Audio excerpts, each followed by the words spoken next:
Modern apologetics is often a spiral. It attempts to answer questions, but so often, the answers only spread misinformation. The arguments made are not based on sound research, but often just repeat the same apologetic information that gets passed around. And this is a major problem, because it leaves the original questions unanswered. So let's see this at play while also supplying actual quality answers. Hey Christians, I have a question. So Jesus taught his sermons in Aramaic, right? Well, yes, many scholars believe that Jesus primarily spoke Aramaic, but he also spoke Greek and Hebrew. Now, before we begin, we must realize that what we are dealing with here is actually clashing apologetics. On the part of Lily J., her means of apologetics is to ask bad faith questions, which are largely meant to be rhetorical. For instance, here the question is meant to lay doubt about the reliability of the Gospels by suggesting that since Jesus spoke Aramaic and the Gospels are in Greek, that there is some problem. The underlying question is legitimate, but the way it's presented here is dishonest. So how do we address this question? It's not by claiming that Jesus could probably speak Aramaic, Greek, and Hebrew. We will get into some problems with his evidence for this, but Jesus knowing Greek and Hebrew doesn't really solve this dilemma. The lingua franca of Palestine during this time was Aramaic. That was the common tongue in Galilee, where Jesus grew up. This is a language Jesus would have grown up speaking, and we can be certain it was his mother tongue. This is also the language most everyone Jesus was preaching to would have known. Thus, we can be certain that Jesus, if he wanted to be understood, would have preached in Aramaic.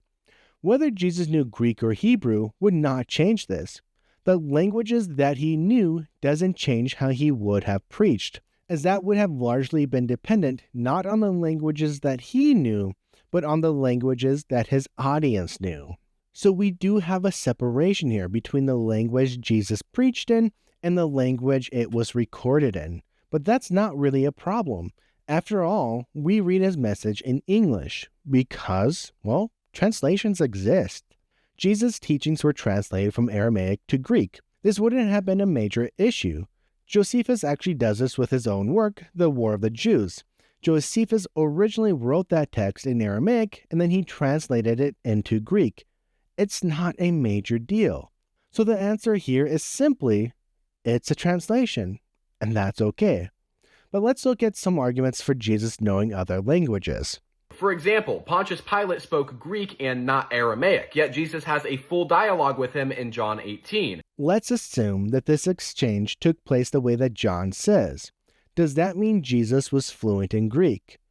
Not at all. The Roman Empire was multilingual. In order to keep communication flowing, the Romans had to devise ways to make that happen, and it wouldn't have necessarily been hard. So what would the solution have been here? Translators. There is no indication that Pilate knew Aramaic, and the fact is, being in Judea, he would have had to deal with individuals who primarily spoke Aramaic. In order to overcome this obstacle, Pilate would have relied on interpreters to communicate with others. Thus, when we imagine the situation in John 18 with Jesus being in the court of Pilate, we need to realize that there would have been interpreters present as well, which would have allowed Pilate to communicate with people like Jesus. There being a conversation here does not imply that Jesus knew Greek. Now, to be fair, it is likely that Jesus would have known at least some basic Greek, simply because Greek was a widely used language in Palestine. So if Jesus was a carpenter or a tekton, then it's likely he may have found work in one of the larger cities in the area, where knowing some basic Greek would be necessary to conduct trade. As we don't have direct evidence for this, we can't say how much Greek he may have known, but it remains a possibility. Anyways though, let's move on to Hebrew. Jesus also reads from the Hebrew version of scriptures in Luke 4. This probably isn't true. While Luke 4 tells us that Jesus read from the scroll of Isaiah, it doesn't state he was reading from the Hebrew. That would be an assumption. Instead, when we look at what Jesus reads here, there is a line that tells us quite a bit. That line is, recovery of sight for the blind. Now this may not seem like a big deal, but this is a line we don't see in the Hebrew. It's not within the Masoretic text that forms the Tanakh, nor do we find it in the Isaiah text we found among the Dead Sea Scrolls. Where we do find it is in the Septuagint, the Greek translation. Now, there are a few possibilities here.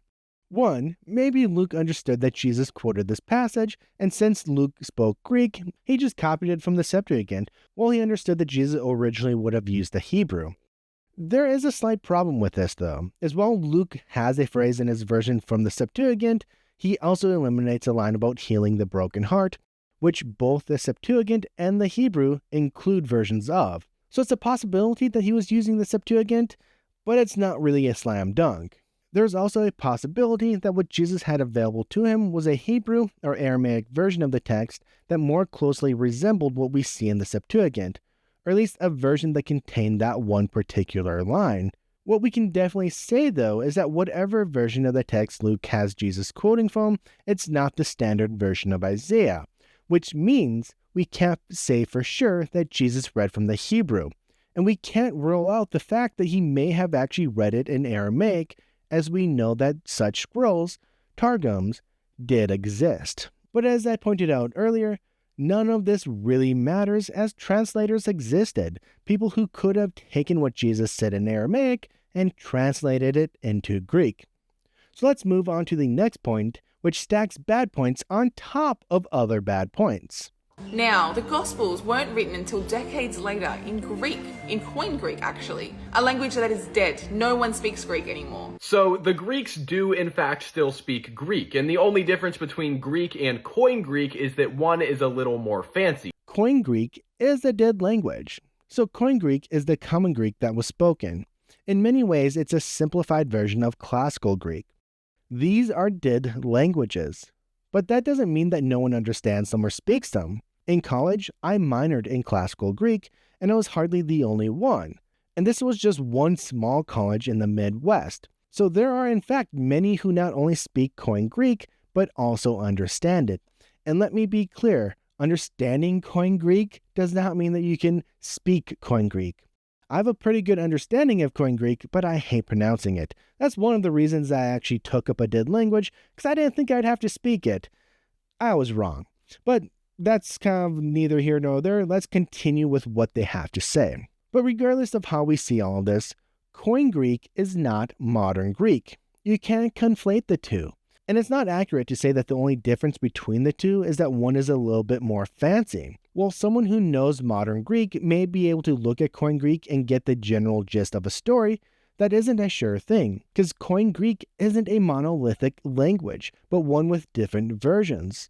So while a modern reader may be able to squeeze out the gist of a story, other times it's going to be rather unintelligible. There are more significant differences between Koine and modern Greek. Pronunciation is definitely one of those, which with Koine Greek can get confusing, as some will use the modern pronunciation of the Greek, while others will use different pronunciations based on how they were taught Koine Greek, which has changed over time, or they will use different dialects or the like. One can overcome this a bit by communicating through the written word, but there are still differences. The vocabulary has changed. Even though many of the words are the same, meanings do evolve over time. This is true for the Koine Greek itself, where we have to be aware of shifts. Modern Greek also has a good amount of new words as well as borrowed words from other languages. The biggest issue, though, is grammar. Modern Greek has dropped a number of things from the Koine Greek while adding a few new ideas of its own. So the fact that there are more than 1 million speakers of modern Greek doesn't negate the fact that Koine Greek is in fact a dead language. But let's continue along. And now we have a translation in English. Can we really say that this translation is 100% the Word of God? We actually have plenty of ancient copies of the Bible in its original languages. Again, this is a very good question. Well, kind of. If we assume that the Bible is the literal Word of God, then it being translated from the original languages to English is not an issue. Translating a text doesn't somehow corrupt it. The problem would be more that we don't have the original text. We have copies of copies, which contain many errors. Now, through textual criticism, we can get back to what most likely was the original, or at least what represents the original. But can we say that this would still constitute the literal Word of God?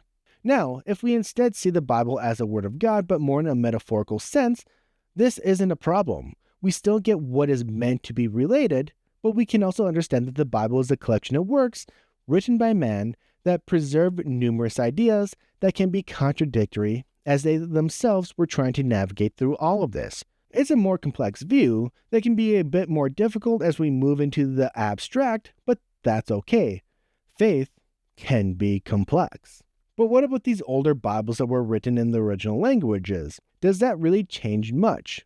Not really, because even our earliest full manuscripts are still copies of copies of copies. In the end, I don't think it really matters though. Even if we don't have the perfectly preserved text, even if there are slight differences, does that mean that they are irrelevant? No, because we still get the heart of the matter. We still get the overall gist of what was being passed down. But let's put this all together and finish it off. You've got Aramaic that was never written down, translated to Koine Greek, which no one speaks today, and now we have English. It's a little misleading to say that the Aramaic was never written down because certain passages in the Bible are literally in Aramaic. As I said early on, Lily J was never asking an honest question. Here, we see it all coming together. Her real argument is that it would be silly to think that the Gospels are actually reliable because of the translation process. That's really what it boils down to. There's nothing wrong with translating text, though. It helps us better understand the text in a language we actually know. Now, sure, diving into the Greek and Hebrew can give us better insights at times, but not everyone needs to do that. Most people will get enough out of the English. But if you do, unlike what Lily J says, you can go and find someone who speaks and understands Koine Greek to either learn the language from or just better understand a passage. Addressing the actual argument here is necessary. Focusing on a small portion and then misrepresenting facts is the wrong path to take. For instance, arguing that, well, some of the Aramaic from Jesus was actually written down really doesn't get to the heart of the matter. It doesn't change reality that the Gospels are, for the most part, written in Greek. Sure, we have a few Aramaic quotes, but that doesn't change the majority of the text, nor does it address the actual issue here. Now, looking at the possible Aramaic sources can be fascinating. Personally, I loved Maurice Casey's book, Aramaic Sources for Mark's Gospel. Seeing how he reconstructs a few passages and then explains the context is simply amazing. Yet, it's still a translation, which is what Lily J seems to be having the issue with. So whether we have the actual Aramaic sources or not is irrelevant in this regard. So instead of attempting to brush away the criticism, addressing it head-on is necessary. And the fact is, translating text doesn't create massive problems. Now, if you like this type of discussion where we actually have something that's a lot more open and we dive into this a lot more, give me a like, give me a follow, and we'll continue having these conversations in the next videos.